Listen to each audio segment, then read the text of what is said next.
religion not only creates within individuals a superiority, but it also creates within people a tendency to bully.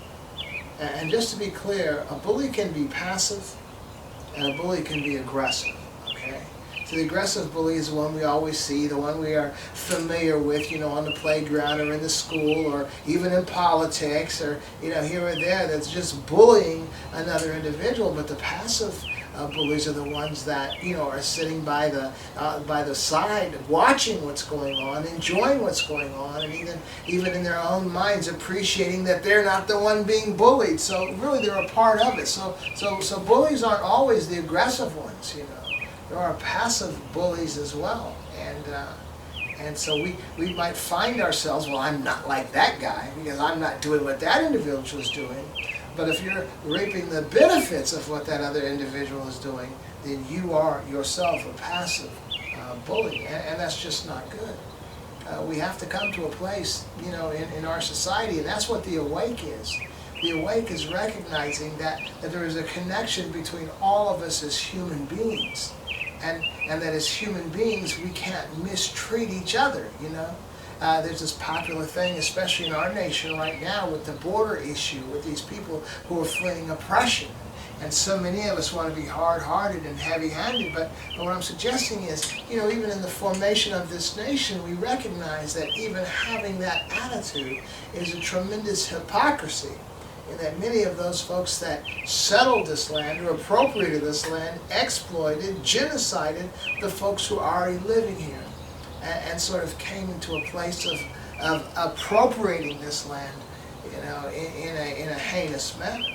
And so now the offspring of those criminals now saying that we don't want anybody else coming here, it's kind of hypocritical. And you might say, well, it's only right because, we can't just let everybody in and blah, all this stuff. But the reality is we do reap what we sow. I know that's a religious term. We can say what goes around comes around, chickens come home to roost, or there is a thing called karma. However we want to paint it, there is a reality that however we respond to people, that there is like Newton's equal and opposite, response to us. Okay, and so I think in our lives today, as we're searching for peace, we're also searching for prosperity. We're searching for wellness for ourselves and for our families, and what I'm suggesting is that's why the awake thing has to transcend you past religion, because religion really isn't the place to be. You want to go beyond religion, but for me, that was my path. It was like having started off early on in the church with my family. That's where I began. So when I became an atheist, that's where I was. And the part of the journey to awake was I had to go back to what I knew, and then from there I had to transition and go on to being awake. I think that's very important.